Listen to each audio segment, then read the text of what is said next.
சின்ன மருமகள் சீரியல் வரக்கூடிய வாரத்துக்கு உண்டான ப்ரொமோ தான் இந்த வீடியோவில் பார்க்க போகிறோம். நம்ம சேனலுக்கு புதுசாக வந்திருக்கீங்கன்னா மறக்காமல் சப்ஸ்கிரைப் பண்ணிட்டு பாருங்கள். சப்ஸ்கிரைப் பண்ணி நோட்டிஃபிகேஷன் ஆல் செலக்ட் பண்ணி வச்சுட்டிங்கன்னா நான் வீடியோ போடுறதுக்கு ஒரு என்கரேஜ்மெண்ட்டாக இருக்கும்.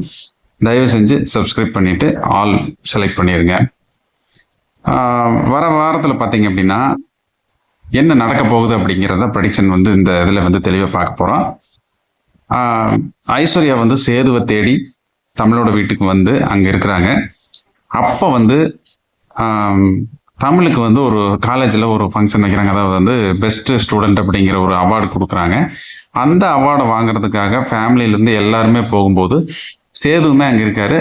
குழந்தையோட நலனுக்காக என்ன பண்ணுறாங்கன்னா, அழகர் கூட இருக்கிறதுனால அழகருக்கு ஏதாவது உடம்புக்கு சரியில்லை, இல்லை ஏதாவது அழுதானே என்ன பண்ணுறது அப்படிங்கிறதுனால தமிழ் போகிற இடத்துக்கே கூட்டிகிட்டு போகலாம் அப்படிங்கிற ஒரு எண்ணத்துலையும் சேர்த்து வைக்கிற ஒரு மனநிலையிலையும் பாட்டி அம்மாச்சி என்ன பண்ணுறாங்கன்னா சேதுவையும் கூப்பிட்றாங்க. நீ வாடா போயிட்டு வரலாம் அப்படின்னு சொல்லி கூப்பிட்றாங்க. கூப்பிடும்போது ஐஸ்வர்யா நாங்கள் எதுக்கு அம்மாச்சி, நாங்கள் வேணால் இங்கேயே இருக்கிறோம், நீங்கள் போயிட்டு வான்னு சொல்லும்போது அம்மாச்சி கோபம் திட்டுறாங்க. திட்டிட்டு பேச சொல்லும்போது அப்புறம் சேது மறுக்க முடியாமல் குழந்தைய எடுத்துகிட்டு போகிறாரு. குழந்தையோட நலனுக்காக அப்படிங்கிற ஒரு இதில் போகிறார். போய் அங்கே ஃபங்க்ஷனில் பார்த்தீங்கன்னா நல்லா அங்கே நடக்கிறது எல்லாமே நம்ம இதுக்கு முன்னாடி வீடியோலேயே போட்டிருக்கிறோம். நம்ம சீரியல்லையும் அந்த சீன்ஸ்லாம் வந்துருக்கு. இப்போ அடுத்தது ஐஸ்வர்யா வீட்டுக்கு என்ன பண்ணுறாங்கன்னா, அன்றைக்கே கிளம்பலாம் அப்படின்னு சொல்லி சேது சொல்கிறாங்க. நம்ம அழகருக்கும் உடம்புக்கு பரவாயில்ல, நம்ம வீட்டுக்கே கிளம்பலாம், நம்மளுக்குன்னு ஒரு வீடு இருக்குல்ல அப்படிங்கிற மாதிரி ஐஸ்வர்யா சொல்லும்போது சேது யோசனை பண்ணிட்டு இருக்காரு. கிளம்பலாம் அப்படிங்கிற ஒரு மாதிரி அவர் சொல்கிறார். அவர் மனசில் ஏதோ இருக்குது. அதே நேரத்தில் தமிழுமே வீட்டில் அப்படி அந்த ஒரு இங்கே அழகரும் மீனாட்சி ஒன்றா இருந்தது, சேது இங்கே தங்கி இருந்தது, இந்த மாதிரி நினைவுகள் எல்லாமே மனசுக்குள்ளே ஏதோ தமிழ் யோசிக்கிறாங்க. இந்த நிலையில் ஐஸ்வர்யா அதை குடிசில் இருக்கிறாங்க. அப்போது சேது அந்த குழந்தையில் உள்ள 2 குழந்தைகளை விளையாட விட்டுட்டு அங்கே இருக்கிறாரு. அப்போ ஈஸ்வரி ஃபோன் பண்ணுறாங்க ஐஸ்வர்யாவுக்கு. என்னம்மா ஐஸ்வர்யா என்னாச்சு அப்படின்னு சொல்லி கேட்கும்போது, சேது பார்க்க போனேன் என்னாச்சு அப்படின்னு சொல்லி கேட்கும்போது, ஏன் ஆண்டி இப்படிலாம் கேட்டுருக்குறீங்க, நான் பேசாமல் நான் அங்கேயே நம்ம வீட்டிலே இருந்திருக்கலாம் அப்படின்னு சொல்லி, என்னடியா என்ன சொல்கிற அப்படின்னு கேட்குறாங்க. இல்லை ஆண்டி, இங்கே வந்தாலும் நான் மட்டும்தான் குடிசையில் இருக்கிறேன், இவங்க எல்லாமே அந்த குழந்தைங்க ஒன்றா விளையாடுறாங்கன்னு சொல்லிட்டு இவங்கெல்லாம் எல்லாருமே ஃபேமிலியாக உள்ளே இருக்கிறாங்க அப்படின்னு சொல்கிறாங்க. அப்போ ஈஸ்வரி என்னம்மா சொல்கிற, நீ அப்புறம் அங்கே போயிட்டு என்ன பண்ணுற, நீ சேது கூட்டிகிட்டு இங்கே வந்துட வேண்டியதானே, அதான் இப்போ இங்கே வரலாமில்ல அப்படின்னு சொல்லி கேட்கும்போது, நான் கிளம்பலான்னு சொன்னேன், இந்நேரத்தில் வேண்டாம் நாளைக்கு போகலாம் அப்படின்னு சொல்லிட்டாங்க. அதை என்ன பண்ணுறேன், எனக்கு அவங்க அங்கே உள்ள எல்லாரும் ஒன்றா இருக்கிற பார்த்தா எனக்கு செம கடுப்பாக இருக்குது ஆண்டி அப்படின்னு சொல்கிறாங்க. எனக்கு இந்த மாதிரி சூழ்நிலை ஆகிற காரணம், நான் தமிழோட வாய்ஸில் செல்லப்பாண்டிக்கிட்ட பேசி இவ்வளோ தூரம் எல்லாம் பிரச்சனை பண்ணினது தான் காரணமாக இருக்குமோன்னு எனக்கு உறுத்துது அப்படின்னு சொல்லி கேட்குறாங்க. சொல்லும்போது ஈஸ்வரி ஏய் என்னடி லூஸ் மாதிரி உளறிட்டு இருக்கிறேன், நான் எத்தனை தடவை சொல்லியிருக்கேன் இந்த மாதிரி வெளியில் இருக்கும்போது இந்த மாதிரி விஷயங்களெல்லாம் ஓப்பனாக பேசக்கூடாது அப்படின்னு சொல்லியிருக்கேன் இல்லையா அப்படின்னு சொல்லி சத்தம் போடுறாங்க ஈஸ்வரி. அதுக்கு ஐஸ்வர்யா இல்லை ஆண்டி, என்ன அது எனக்கு பயமாக இருக்குது அதனால தான் சொன்னேன் அப்படின்னு சொல்லும்போது, இங்கே பாரு ஐஸ்வர்யா, என்ன நடந்தாலும் நீ மாட்டினாலும் என்னையும் இந்த ஈஸ்வரியும் சித்ராவையும் மாட்டி விட்றாதம்மா அப்படின்னு சொல்லும்போது, என்னாட்டி இப்படி அவசரமாக சுயநலமாக பேசுகிறீங்க, நீ மாட்டிட்டா என்னை மாட்டி விட்றாதீன்னு சொல்கிறீங்க அப்படின்னு சொல்லி கேட்குறாங்க ஐஸ்வர்யா. ஆனால் ஈஸ்வரி, இல்லைம்மா நான் அப்படி சொல்லலை, இந்த நீ மாட்டிட்டாலும் இந்த ஆன்டி சித்ராவில் இருக்கிறவனை காப்பாற்றிடுவோம் அப்படிங்கிற மாதிரி நான் சொன்னேன் அப்படின்னு சொல்லிட்டு, சரி நீ ரொம்ப நேரம் பேசிகிட்டு இருக்காத, சேது கூட்டிகிட்டு நம்ம வீட்டுக்கு வர வழியை பாரு அப்படின்னு சொல்லிட்டு ஃபோனை கட் பண்ணிடுறாங்க. அதுக்கப்புறமா ஐஸ்வர்யா ஃபோனை வச்சுட்டு பேசிகிட்டு இருக்கிற டைமில் செல்லப்பாண்டி என்ன பண்ணுறாருன்னா, அழகரோட பால் பாட்டில் எடுக்கிறதுக்காக வீட்டுக்குள்ளே வெளியே இவங்க பேசிகிட்டு இருக்கிறது எல்லாமே கேட்டுறாரு.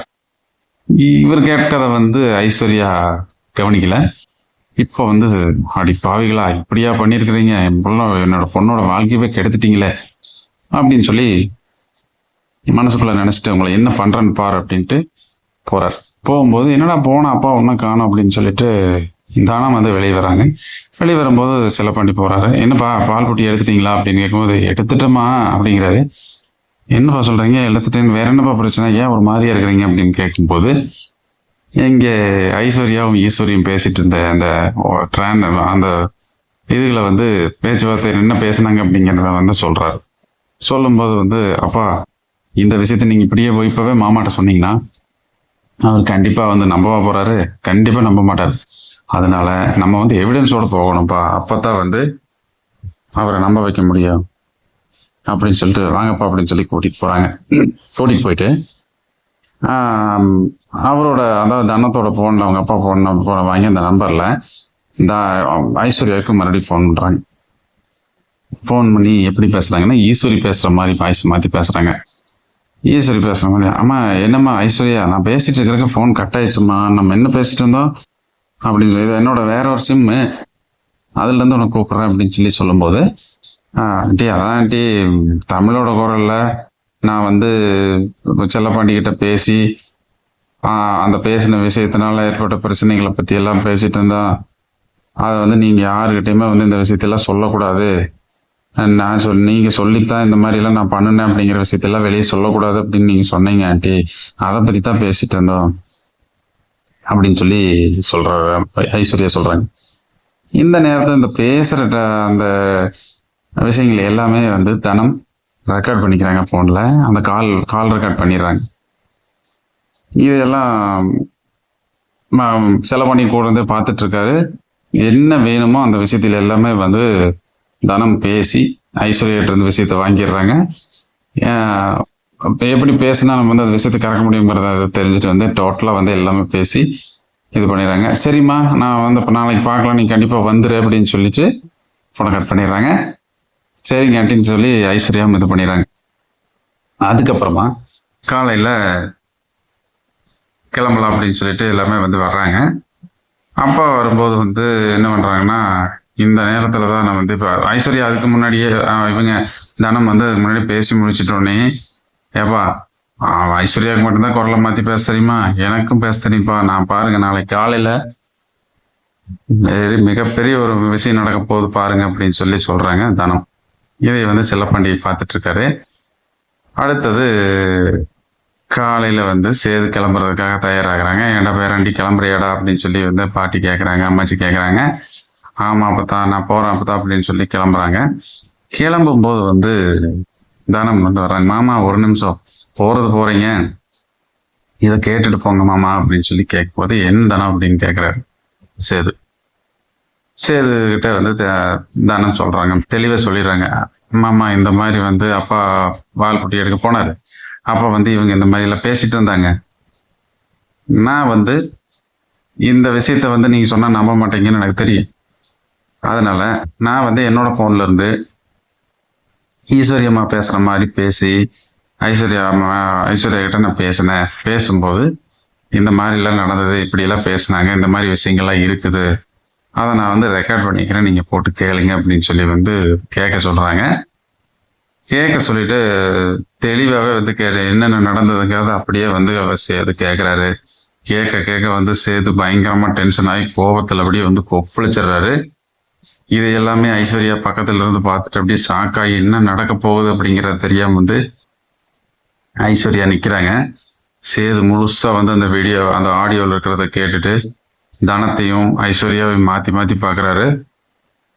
இந்த இடத்துல வந்து அப்பத்தாவும் இருக்கிறாங்க, எல்லாருமே வெளியே வந்துடுறாங்க. எல்லாமே வீட்டுக்கு வெளியே வந்து இங்கே நடக்கிறத வந்து பார்க்குறாங்க. சேது வந்து அந்த ஆடியோவை கேட்டு முடிச்சோன்னையுமே வந்து அப்படியே கோபத்துல முறைச்சு ஐஸ்வர்யா பார்க்குறாரு. ஐஸ்வர்யா என்ன செய்யறதுன்னே தெரியாம மாமா மாமா அப்படிங்கிற மாதிரி வந்து பேசிட்டு இருக்கிறாங்க. சேது அப்படியே கோபத்தோட உச்சிக்கே போயிடுறாரு. உச்சத்துக்கு போனோடனே வந்து ஐஸ்வர்யா அப்படியே கிடுக்கிடுன்னு நடுங்கிற மாதிரி ஆயிடுறாங்க.